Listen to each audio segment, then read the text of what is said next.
This was an emotional victory, marking the conclusion of my career as a competition climber and the beginning of Robin Erbesfield's reign as the new World Cup champion.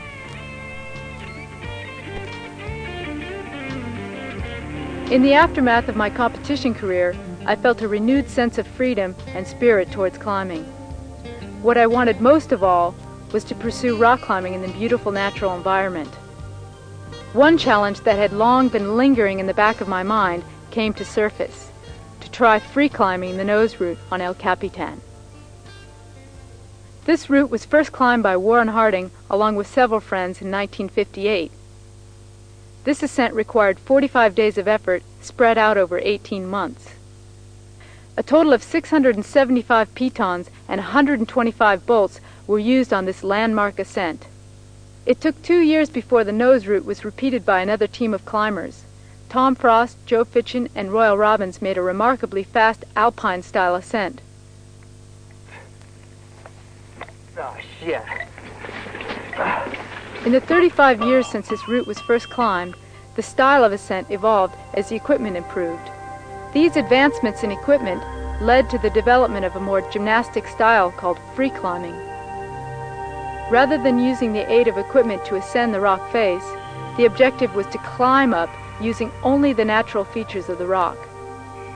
In 1981, Ray Jardine was the first person to take on the challenge of free climbing the nose route. Though Ray was successful in creating a free variation past Texas Flake, he was never able to free climb past the Great Roof. There were other sections above the Great Roof, such as at Camp 6 and the last pitch, that had never been free climbed. Since then, many climbers tried, but none were successful. During the summer of 1992, I teamed up with Hans Florian to do a one-day ascent of the nose.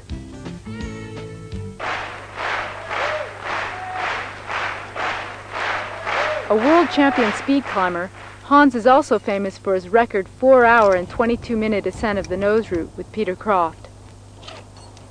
I had long since wanted to climb the nose in a day, but most of all, I was curious to see for myself if it would be possible to free climb it.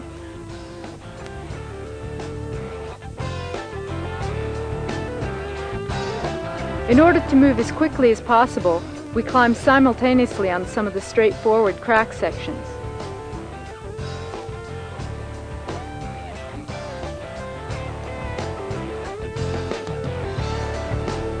We were moving so fast, I had little chance to check out the free climbing possibilities.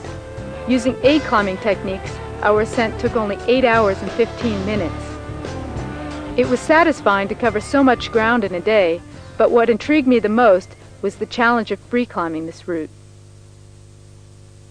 The following summer, I returned to Yosemite with a British climber named Simon Naden with exactly this objective in mind. In former times, climbers made several pendulums to get past blank sections of rock. In order to free climb past this pendulum section, we had to make a delicate traverse across a smooth section of rock. Instead of following the original aid route past Texas and Boot Flake, Simon and I free climbed across the Jardine Traverse.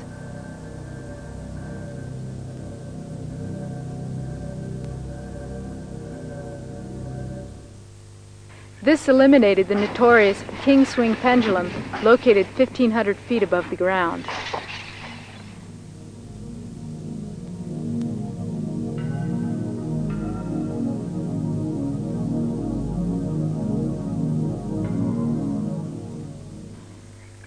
In the past, climbers used pitons to aid climb past the Great Roof.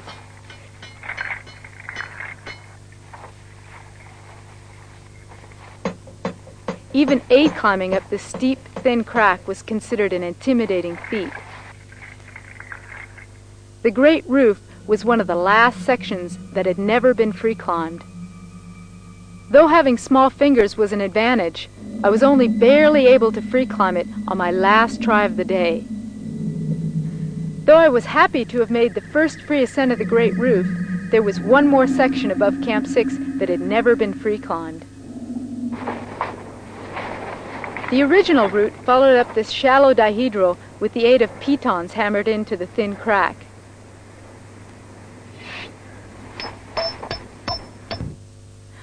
I tried free climbing into this dihedral, but the thin fingertip crack was currently occupied by an old broken-off piton. Despite our best effort, we couldn't free climb past this crucial section.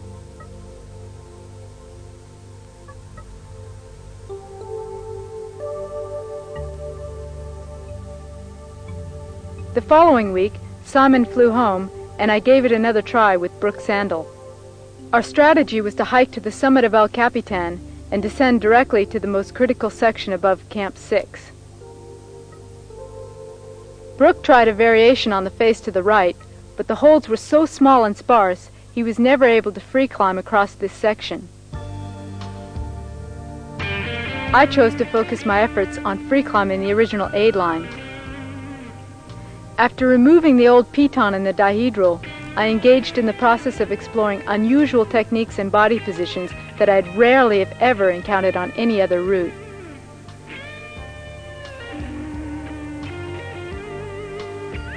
Since I needed to turn 180 degrees around in the corner, I made a bizarre contortionist move which I called the Houdini. Thanks to Brooke's ingenuity, we were able to free climb a variation past the last section of overhanging rock. After reviewing these key sections, we hiked back down to try the route from the ground.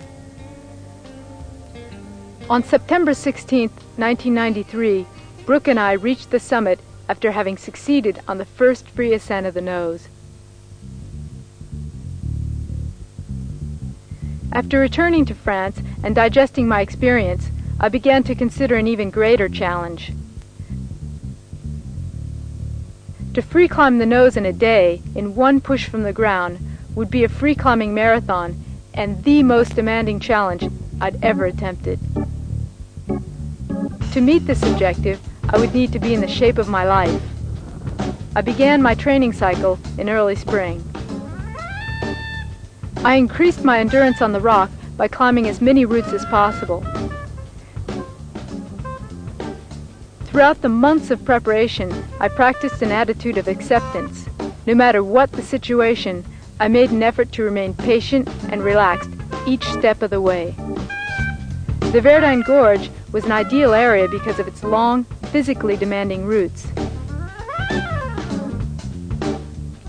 After numerous pitches on the rock, I supplemented my training by climbing on my wall at home.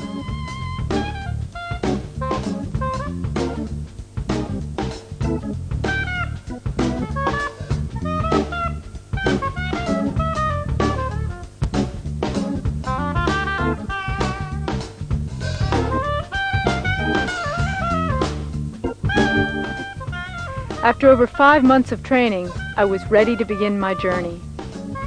After arriving in Yosemite, I met with my friend Jim Bridwell, one of the leading pioneers of Yosemite climbing.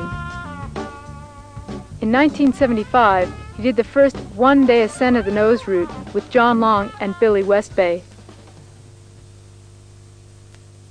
When I started climbing, I don't think you would have conceived that this would be the case, the scenario that it would be a woman who climbed the nose all free first. It wouldn't have come to mind. But then again, climbing the nose free wouldn't have come to mind either.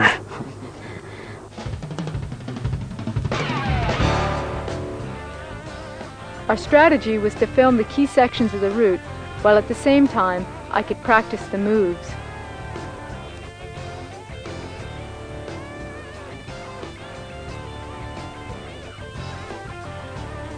The last overhanging pitch would be a crucial section to review.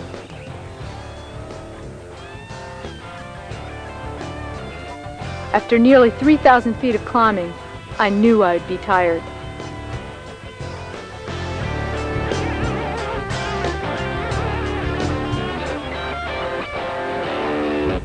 My partner for the climb was an old friend, Steve Sutton, who I'd met some 15 years ago. In order to minimize the amount of equipment to be carried, we took only the necessary materials: 7 quarts of water, 7 power bars, some fruit, and 1 10-millimeter climbing rope. An accommodating partner, Steve would carry the pack and follow every pitch. What are you missing? Though I had full confidence in his ability, I was a bit surprised to learn that he'd forgotten the belay device. Already, from the moment I woke up that morning, I had an ominous feeling about the fate of the day. Nonetheless, I did my best to overcome any negative thoughts or feelings throughout the day.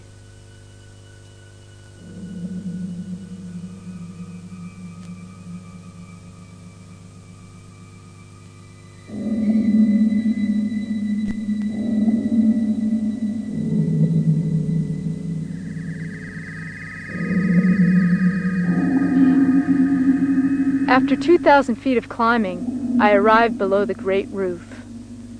It was about 12:30 in the afternoon, during the blasting heat of the day.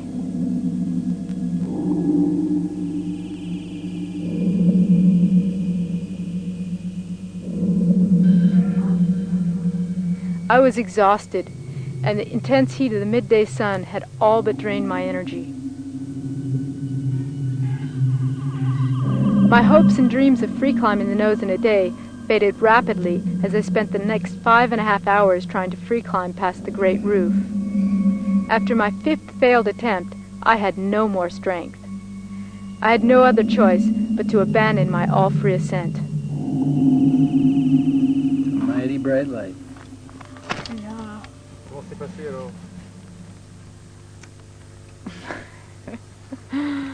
Well, Whoops.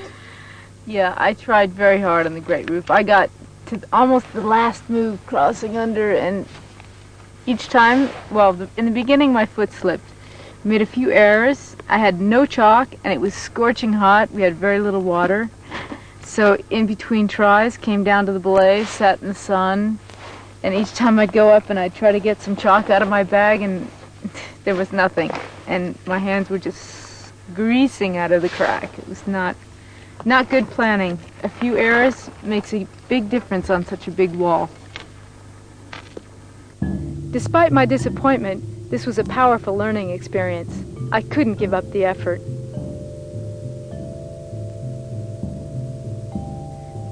After a brief rest, I prepared to give it one more try.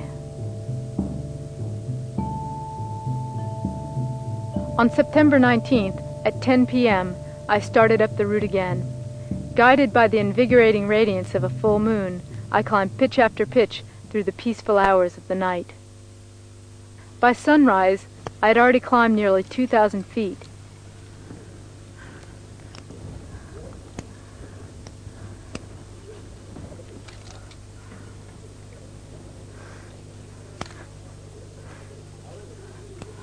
This time, I was ready to attempt the great roof in the cool hours of the morning.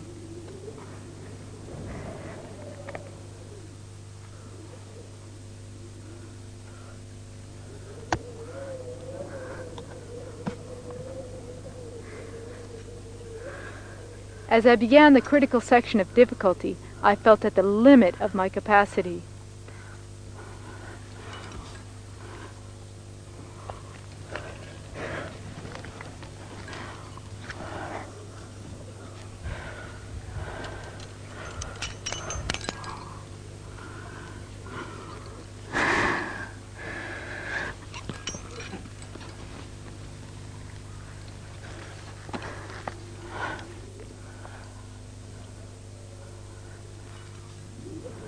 I made it on my first try.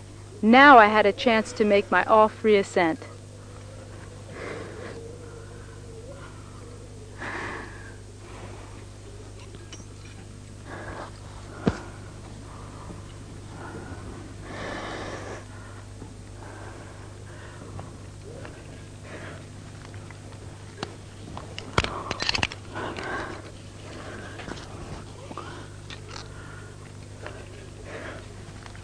After 14 hours of climbing, I arrived at the glowering spot.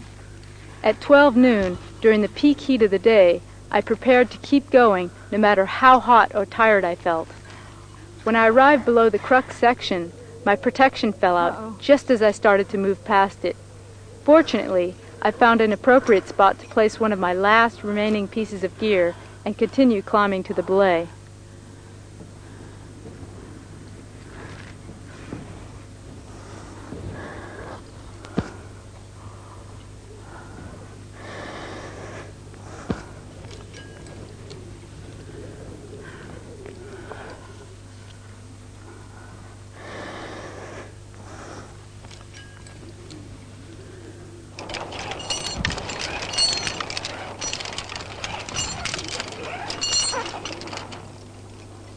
By 1 p.m., Steve and I arrived at Camp 6, located about 2,500 feet off the ground. Since heat and friction would be significant factors on this crucial section, I decided to rest here until it went into the shade. After waiting 5.5 hours, I was anxious to get started. Unfortunately, I resumed climbing before the rock had a chance to cool down and fell on my first 3 attempts.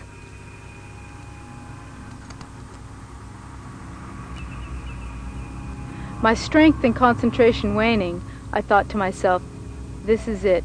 No more mistakes. Do it right now.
I was extremely happy to have free climbed past the most difficult sections of the route, but I still had about 400 feet of climbing to the summit.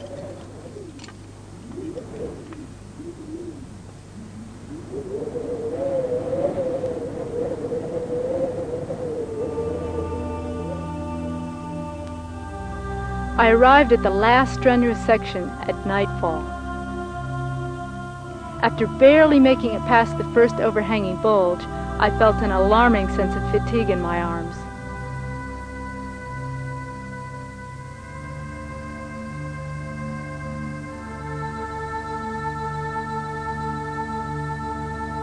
I'd already gone well beyond any level of fatigue I'd ever known, but I knew I could access the necessary energy to keep going all the way to the top.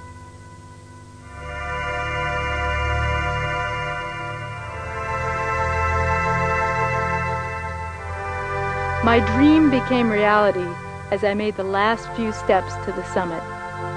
After 23 hours of climbing, I'd reached a state of complete peace and serenity. In the 20 years of climbing that led to the summit, I'd never made an effort so great.